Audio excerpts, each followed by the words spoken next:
वैसे मुझे ना कंट्रोवर्सीज में पढ़ने का बिल्कुल भी शौक नहीं है और मुझे अच्छा भी नहीं लगता है, बट ये बात मेरे ऊपर आ रही है बहुत सारी चीजों को लेके। दीप्तांशु ने अंदर क्या बोला है क्या नहीं बोला है मुझे उसका कुछ भी नहीं पता, बट जो मेरे एंड से जो चीज थी मुझे वो क्लैरिफाई करना बहुत जरूरी है। पहली बात तो मेरा जो पास्ट रिलेशन था उससे मेरा ब्रेकअप हो गया था और 2-3 मतलब महीने ही हुए थे अभी, और मैं मूव ऑन वाली फेज में थी। प्रिंस भैया यहीं पे ही है, ठीक है। प्रिंस भैया मैंने आपको मेरे पुराने वाले एक्स से मिलवाया था ना जब आप इंदौर आए थे। देखो मैं स्टोरीज पे सब कुछ डालती नहीं, उसका ये मतलब नहीं है। और एक और बात उठ रही प्रिंस भैया की, यार आपके पार्टी में स्पिट्सविला वालों में यार मुझे इनवाइट किया था भैया ने, मैंने इनवाइट किया था।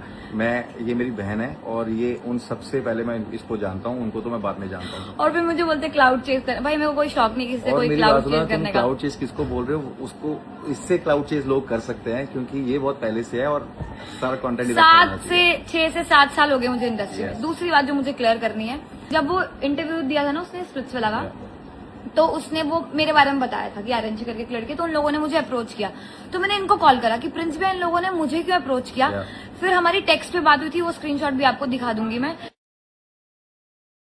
इन्होंने मुझसे पूछा भी था कि आई यू डेटिंग हिम, तो मैंने उनको क्या बोला था कि नहीं भैया हमारा सीइंग ईच अदर वाला फेस था, और वो अंदर चला गया। उसने मुझसे पूछा भी था नो डाउट कि मेरे को जाना चाहिए। मैंने बोला तेरे को अगर सही भी लगता है तू जा, तेरे को अंदर फील भी होगा किसी के लिए कर। फिर जब प्रिंस भैया ने मुझे, उन लोगों ने प्रिंस भैया को भी बोला था कि अगर आपकी बात है तो आरएनजी को बुलाओ।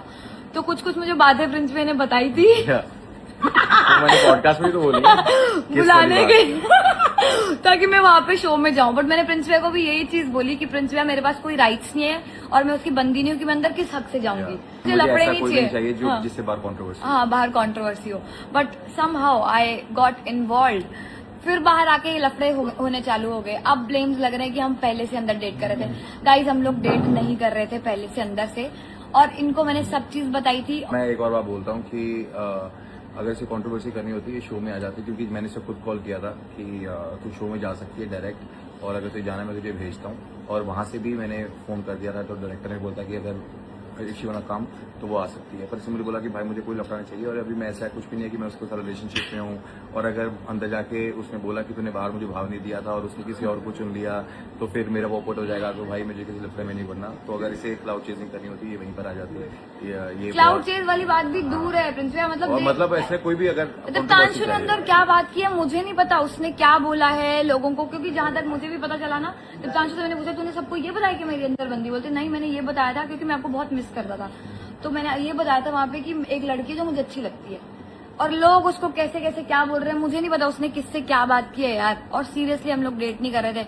और ये मेरा लास्ट वीडियो एक्सप्लेनेशन का मुझे बोल रहा हूँ लास्ट ही होना चाहिए, क्योंकि लोग क्या सोचते हैं उससे फर्क नहीं होना चाहिए। तुम क्या सोचते हो उससे फर्क पड़ता है भाई। मैंने उसको फेम लेने के लिए नहीं भेजा है भाई, मैं बहुत टाइम से इंडस्ट्री में हूँ। फेम अगर मुझे कोई बहुत फेमस बंदा डेट करना होता ना तो बहुत सारे ऑप्शन है।